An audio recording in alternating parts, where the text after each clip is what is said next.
of Jeroboam. This is during the reign of Solomon. Solomon, during the later years of his life, got into idolatry, married wives he wasn't supposed to marry, and then they brought foreign worship to the land, and he even built temples for some of them. So even during Solomon's reign, the Lord sent a prophet to anoint Jeroboam to be the king of Israel. And he was told he was going to get 10 of the 12 kingdoms, so the majority. And then listen to what the prophet tells him. This is the Lord speaking to a prophet. Jeroboam, I will take you, and you will rule over all that your heart desires. You will be king over Israel.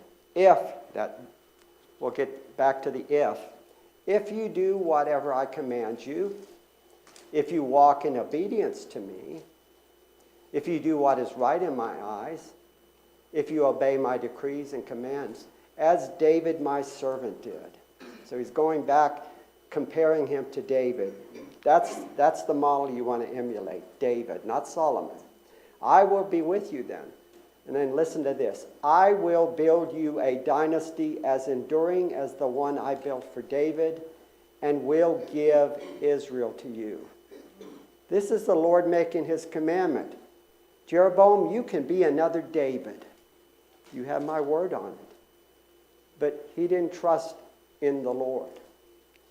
And then his kingdom only lasted for himself and his sons. He was concerned, Rehoboam, the guy with only the two tribes, he had Jerusalem. And that's where the festivals and everything. Well, he says, well, people go down there for the feasts and the festivals and the sacrifices. I'm going to lose them. So I'm going to put two alternative places to worship, and I'm going to say, hey, it's too far for you guys to go all the way down there. I'll give you one up here in Dan and one up here in Bethel, and then you don't have to go. And of course, those became centers of idolatry. And then we notice here the kingdom of Omri. And then he ruled for about 50 years. And notice his rating. Extra bad. Well, in what sense was he extra bad? This is in terms of character. Did you worship the Lord? Did you not worship the Lord? Omri could have invented sliced bread, and he still would have got the bad rating.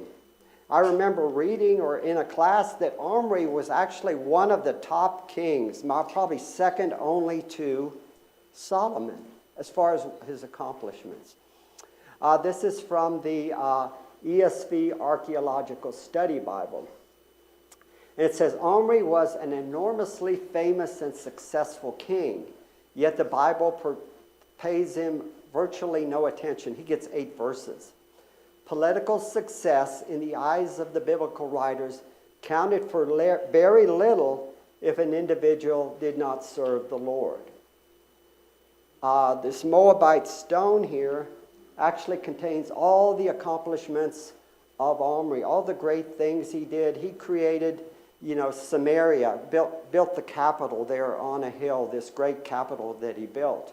And even the Bible puts there that says, as for the other events of Omri's life, what he did, all the things he accomplished, those are not included in 1st and 2nd Kings. If you want to read about that, read the Annals of the Kings of Israel.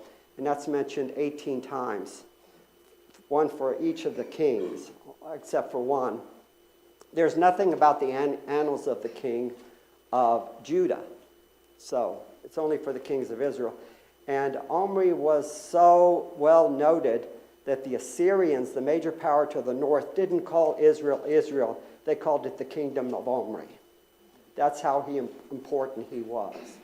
But since he didn't serve God, he was one of the bad kings there. And then for Judah, the contemporary king to Omri was Jehoshaphat. So we got a good king, and then we got a worst king in Judah. And you see the S's next to Manasseh and Ahaz. These are the two kings, the only two kings mentioned. And they're in the southern kingdom, not the north, that sacrificed their sons in the fire. It's not mentioned for any of the northern kings. But notice Ahaz sacrificed his son, oldest son. Maybe that what made way for Hezekiah. He wouldn't have been king if he hadn't sacrificed. And then we got Manasseh, who was among the worst kings. But if you notice here, even though we got bad kings here, this entire section is in the line of David. When God tells David, you're going to have somebody on the throne, he didn't get an if. So you can have a horrible king, but due to God's promise to David, the line will continue. Yeah. The guy might have been assassinated or something like that, but another son of David would rule. So, who was Elijah? Tell me what you know about Elijah. He's almost as famous as Moses. What's that? He was taken up.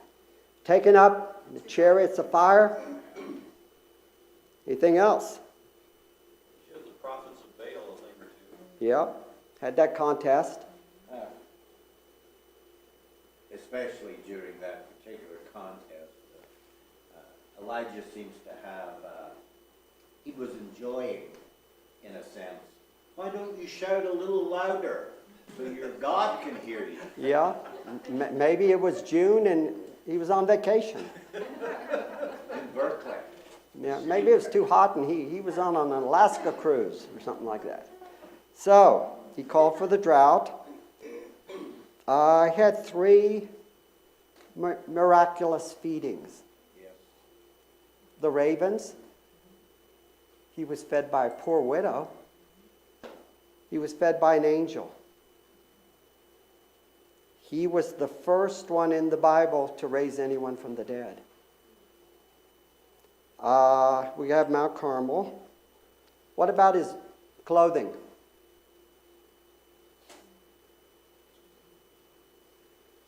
So, there was a guy that said, well, this prophet told me something. Like he says, what about his appearance? Can you tell me, describe him? Oh, he wore clothing of hair and a leather belt. Kind of like John. Yeah, like John. Yes, Carried God. it. What's Yes, that? God, if he was the only one left to serve. Yeah. He said, no, I got some other ones, but we're keeping them out of sight from Jezebel. Okay, carried to heaven in a whirlwind. The Old Testament, Malachi, ends with a prophecy that Elijah would return before the great and dreadful day of the Lord. And Jesus said in Matthew chapter 11, verse 14, that Elijah had come and he was John the Baptist. And then Elijah joined Moses at the Transfiguration, right? And also, is it correct that the Jews would have a place set At the Passover. for Elijah? Yeah, Elijah's cup, Elijah's Yeah. seat. a seat. There would be an empty seat. Okay, that's about it. The only other thing I had here is that if I was a song leader, we could begin this class with "These Are the Days of Elijah." Also, he didn't need Nikes to make him run. No, fast. he was a good runner. Some of that miraculous food he was eating. Okay, here's your map here. You've got that map. Oh, okay, so we begin with him, Tishbe. He was called a Tishbite because that's where he was from. And then that's where he's from. Let me get this here. That's his birthplace. And then we're introduced by him by he goes to meet Ahab and tells him, it's not going to rain again unless by my orders. So then he goes to this brook here, and he's fed by ravens during the drought. The brook dries up, and he goes all the way up to Phoenicia, leaves Israel, goes up to Phoenicia, and then the Lord calls him and says, okay, time to go back I'm going to send rain. Go meet Ahab, tell him I'm going to send rain. He calls on he has a contest at Mount Carmel. And then after that, he tells Ahab, it's going to rain, get in your chariot and head on back. And then he runs and he beats him, and they go to Jezreel. And then Ahab gives Jezebel the news that Elijah killed his 450 prophets of Baal, and he didn't do a thing to stop him. So you can imagine, he probably had to sleep on the couch that night. So Elijah's response was, he was afraid. This prophet of courage was afraid. And he ran for his life. When he came to Beersheba in Judah, he left his servant there. He leaves his servant there because he's going to leave Judah. He's going to totally leave the land. Then he goes down to Beersheba, down here. Leaves the servant behind there. And then he goes out in the wilderness, and then an angel feeds him twice. And on the nourishment of that food by the angel, he's able to travel 40 days and 40 nights and goes down to Mount Sinai, Mount Horeb. Down there. Okay, where are we? So down there, and then we go up here. It goes back to Jezreel up there, meets with Ahab, and tells him what's going to happen to him. Tells him that Jezebel's bones are going to be eaten by dogs. One interesting thing, I could find nothing in Scripture about Ahab or about Elijah ever meeting Jezebel, never being in her presence. It also says that the dogs would not eat the palms of her hands. Yeah. Okay. And then he meets Elijah, and then the Lord tells him while he's down there, two things, while he's down at Mount Horeb, two things I want you to do.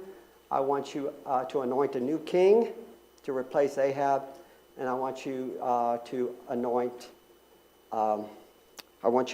your replacement, Elisha. And then he does that. And then next thing is Elisha sees Elijah leave in the chariot of fire. Okay, so here's our verses for the class.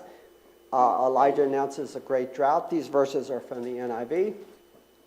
Now Elijah the Tishbite, that refers to the town he's from Tishbe in Gilead, said to Ahab, as the Lord, the God of Israel, lives, whom I serve. That's a dangerous thing to say to Ahab, considering his wife has made it an occupation to kill the prophets of the Lord. But he tells him that anyway. He says, neither will there be dew nor rain in the next few years. Not weeks, not months, but years, except at my word. Except at my word. Uh-oh. What would have been Ahab's reaction to this? He just coming upon the scene. Did he know him before this?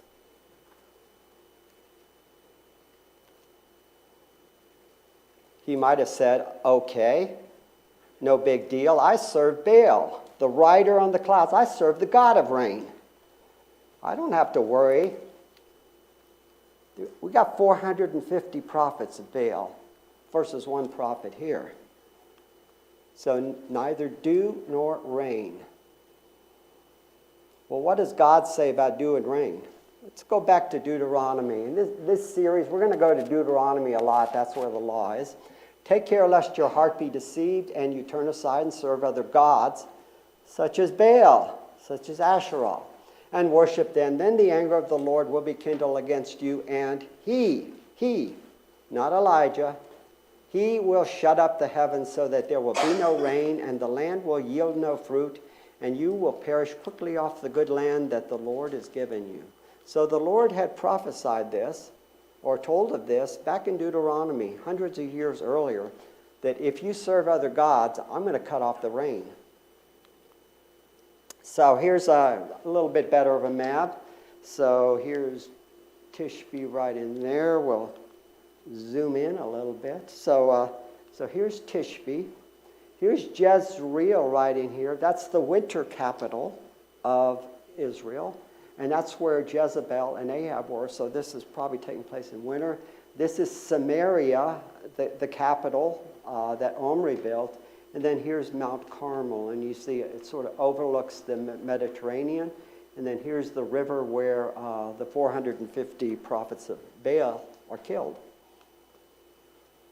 So the word of the Lord came to Elijah and says, leave here and turn eastward and hide in the Kerith ravine. So this prophet of courage is told to hide. Of course, that's just the name of our lesson. He's not called the prophet of courage in Scripture. So sometimes discretion is the better part of valor, right?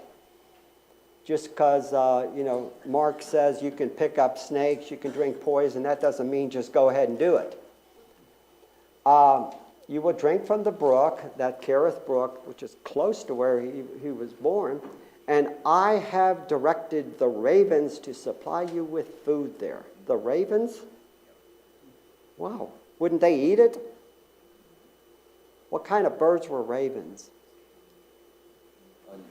These are birds you are to regard as unclean. Any type of raven. Imagine if he was like Peter and said, not so, Lord, I'm not going to eat anything brought to me by an unclean bird. Yeah, the 8 carrion. Yep. So they are unclean. The eagle, the vulture, the black vulture, the red kite, any kind of black kite.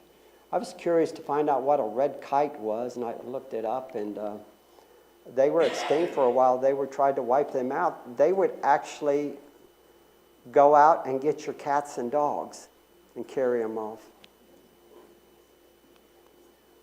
So, sometime later, the brook dried up because there had been no rain in the land. So this is the Transjordan. The other side, there's no rain on either side of the Jordan. Then the word of the Lord came to him, go at once to Zarephath in the region of Sidon and stay there. I have directed, again, a widow there to supply you with food. A widow, she's probably got plenty of food, right? Probably. Cabinets overflowing. So the Lord tells him, go to this brook. The ravens are going to feed you. Go here. I have directed a widow there to supply you with food. So he's all the way down here. He's going to make a journey up to Zarephath, about 80 miles. And then up here's Sidon. Anything interesting about Sidon? That's where Jezebel's daddy lives. So he's hiding in Jezebel's country. Doesn't Jesus mention the city of Sidon and Tyre? Yeah. He said if Tyre and Sidon had seen, all the stuff that you've seen, they would have repented. And Jesus also said, when he was at the synagogue, said, only in his hometown is a prophet without honor. Said there were lots of widows during this time, but Elijah was sent to a widow in Zarephath. There were lots of lepers, but only Naaman was healed. It always amazed me. Jesus did it, God does it a lot, in using even the very things that are the opposite of what God has put in his law. You don't touch an unclean thing.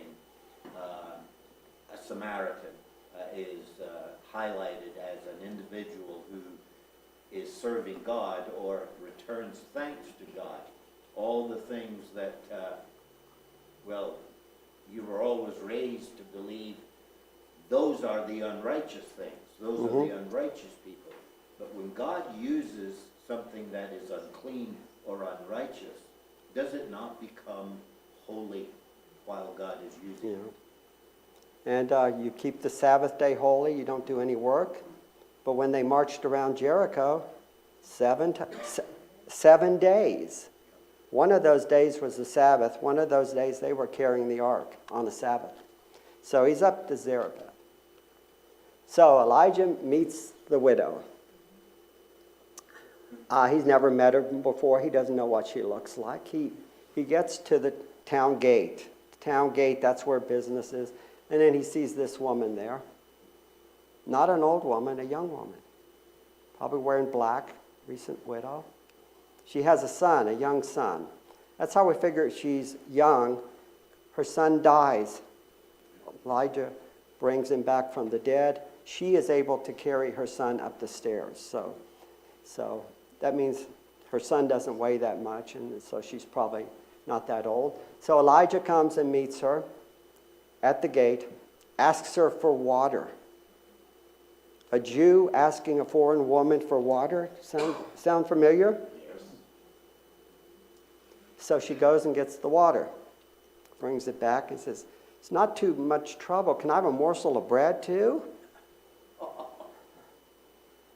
Say if you give a mouse a cookie, he'll ask for a glass of milk. You heard that? Yes. All right, so he meets this widow there. And then here's her reply. Tugs at your heartstrings. She says, "As surely as the Lord your God lives, as surely as Jehovah," she's pronouncing the name. "As surely as Yahweh your God lives," she replied, "I don't have any bread to give you. Only a handful of flour in a jar and a little olive oil in a jug. I'm gathering a few sticks to take home, make a meal for myself and my son, so that we may eat it and die." So she doesn't have anything. Elijah tells her, "Do not fear. Do it.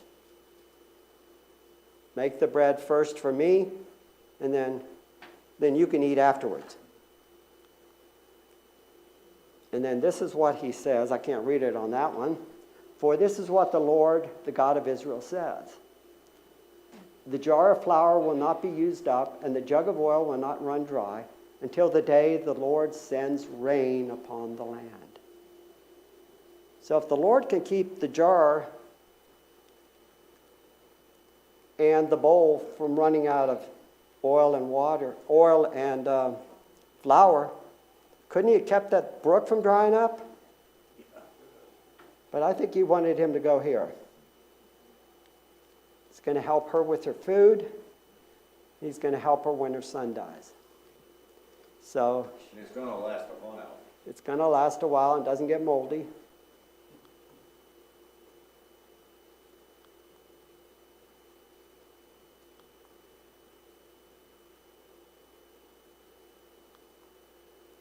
So after a long time, about 3 years, so he's been staying with her.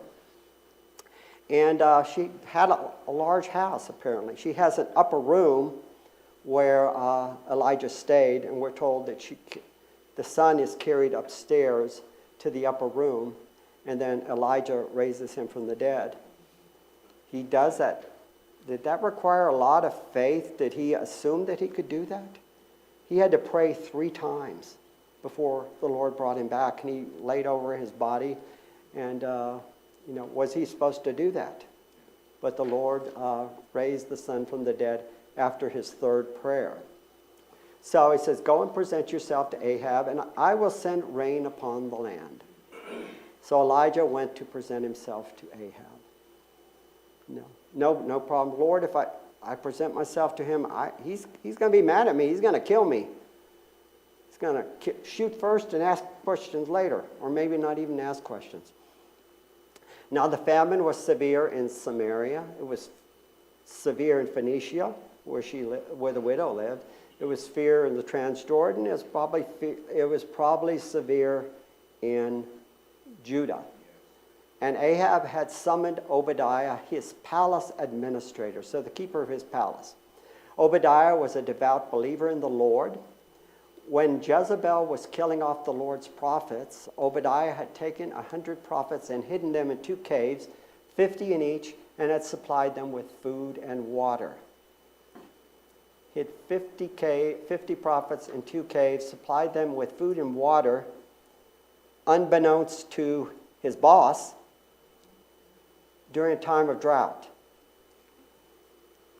the Lord certainly must have been with him.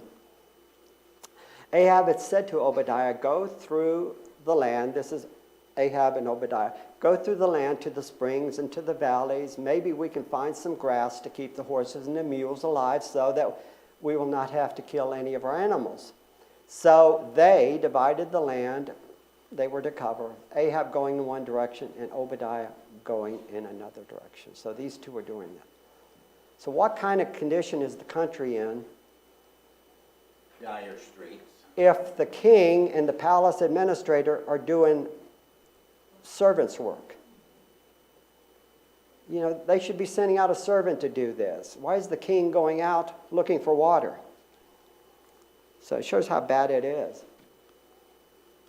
As Obadiah was walking along, so apparently Ahab went south, Obadiah went north, and he meets Elijah coming back.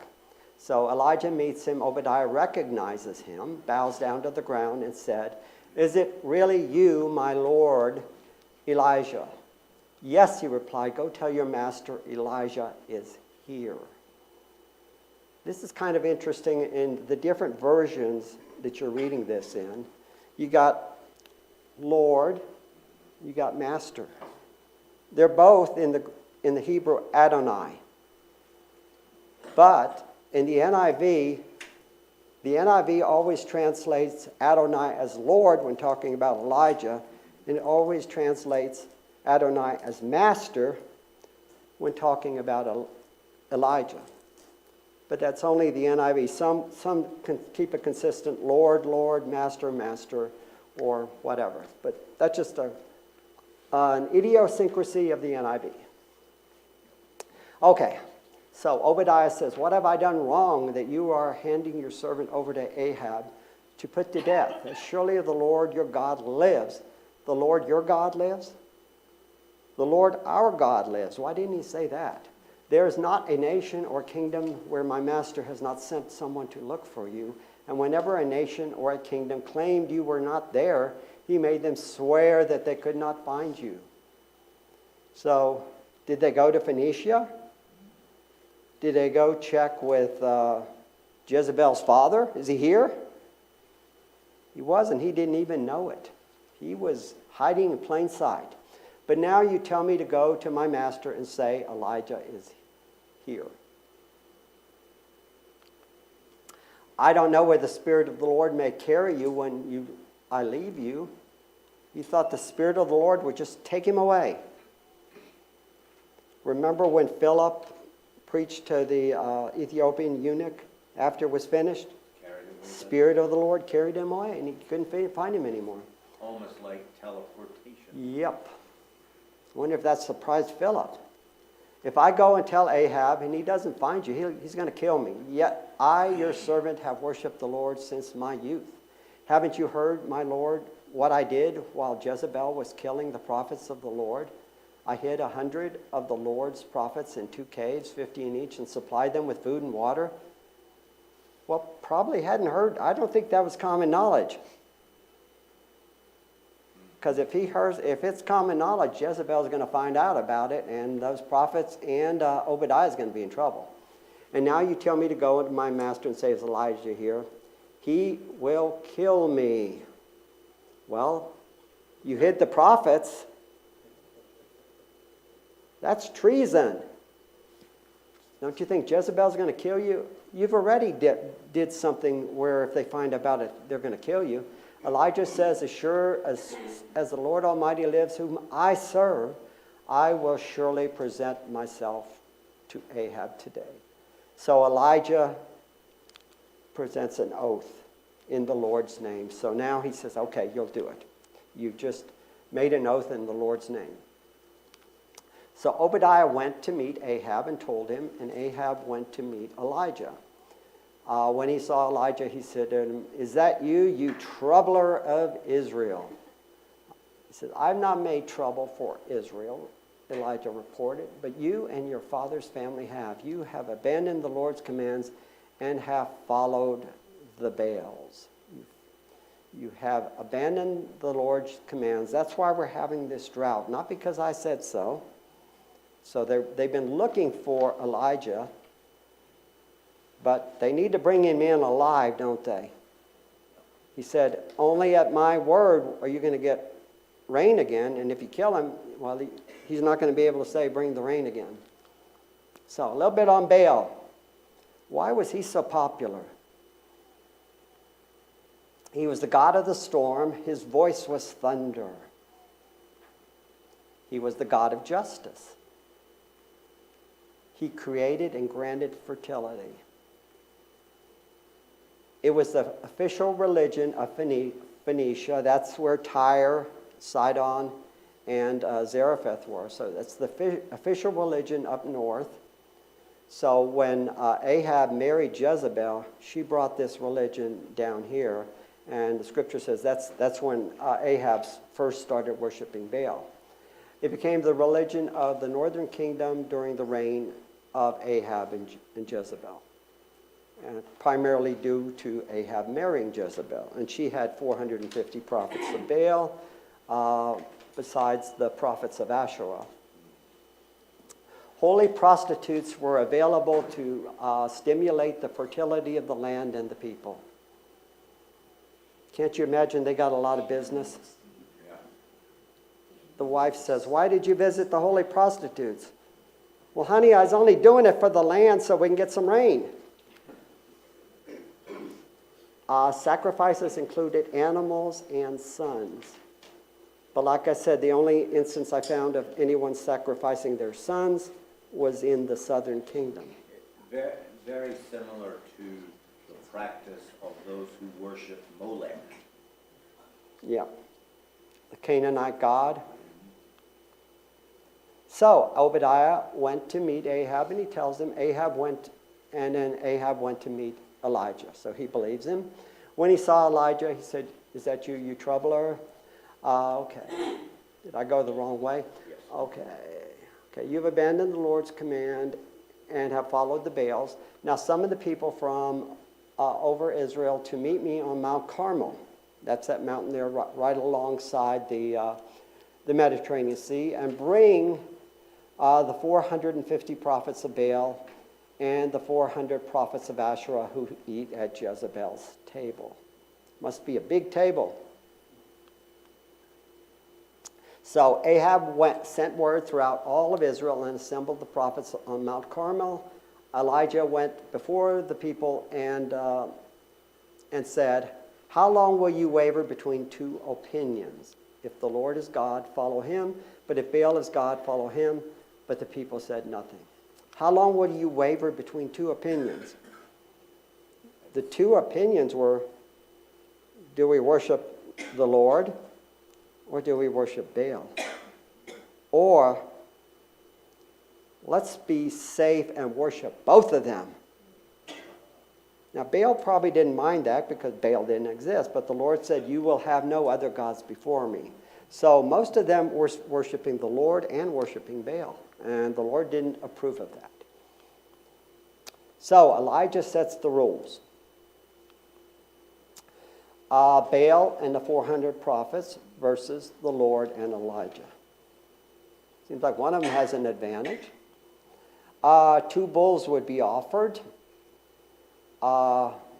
They would get the first pick, and they would cut up the bulls, put them on an altar, and then they would pray to Baal and ask him to send down the fire to burn up the sacrifice.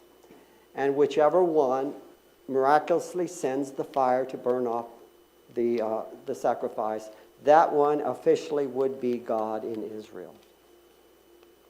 And the people say, good idea. Yes, we wholeheartedly agree.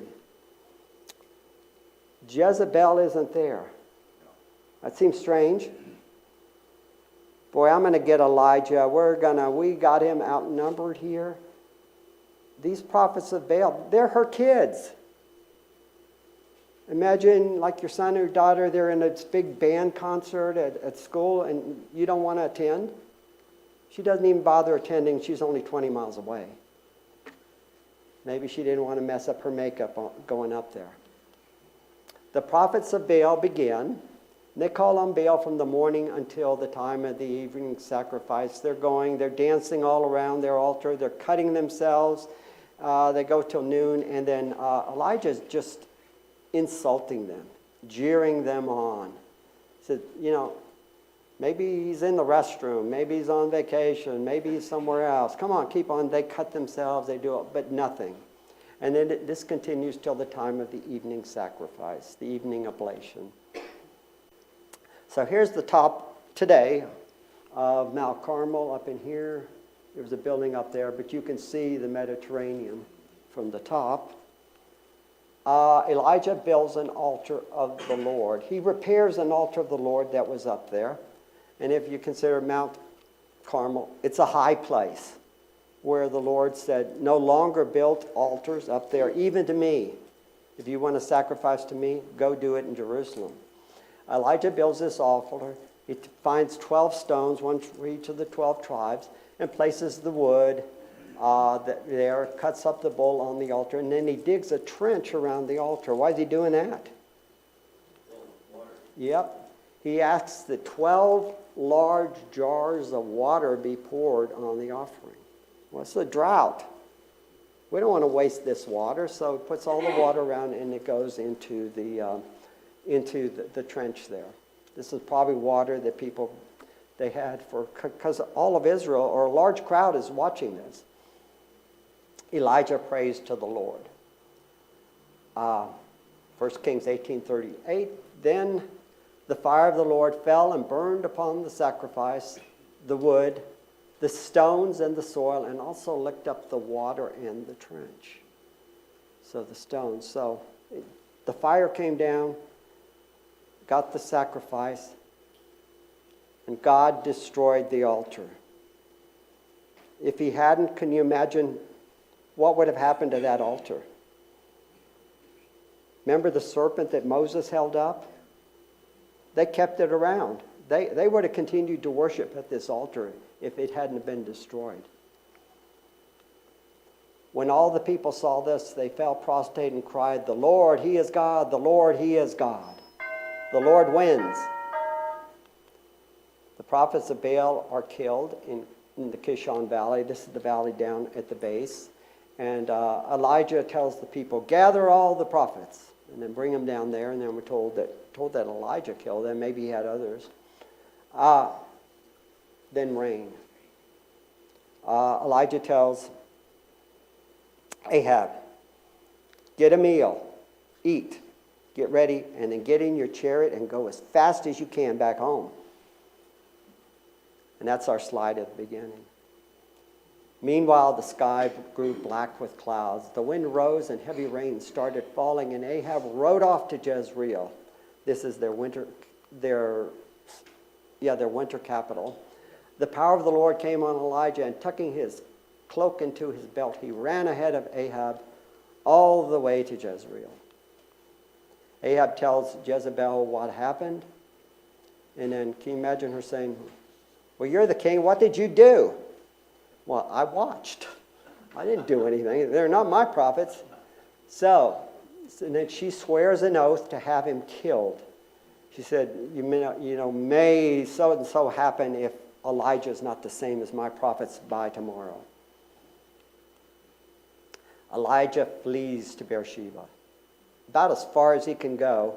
That's the southern extent of Judah. Was this the intended consequence? She got rid of him. Elijah's on a high. He has just done this. He's killed all her prophets. He's celebrated. She's on a low. And then he runs. He runs. Turns victory into defeat. So he flees to Beersheba, and Jezebel has gotten rid of the troublemaker. There's the run. I don't think he's that old. So, that's about it. Any questions? Any answers? We'll play Jeopardy. Any answers? It has always been interesting that, as you made in the introduction, on the Mount of Transfiguration, we had Moses, Elijah. The law and the prophets. Yes. And how Elijah actually is the personification of all the prophets who serve the Lord. And that he is considered a premier prophet amongst others. Yeah. And he's the last prophet mentioned in the Old Testament books. Elijah will come before the great and dreadful day of the Lord. Well, I'm assuming that they had reservoirs to collect water before there was no rain and no dew. So one can imagine there was a premium on using water. After the first year, we say, oh, rain will come. 3 years later, we were still waiting. Now, I think the Mediterranean contains salt water, does it not? So, couldn't drink. If that was a freshwater lake, that would be good. But it wasn't. There's not really any tall mountains around there. Mount Hermon up north. That's about it. Thank you, Warner. All right. So, you have next week? Yes. He has next week. Next week is Isaiah? I believe so. Isaiah 53, the suffering servant.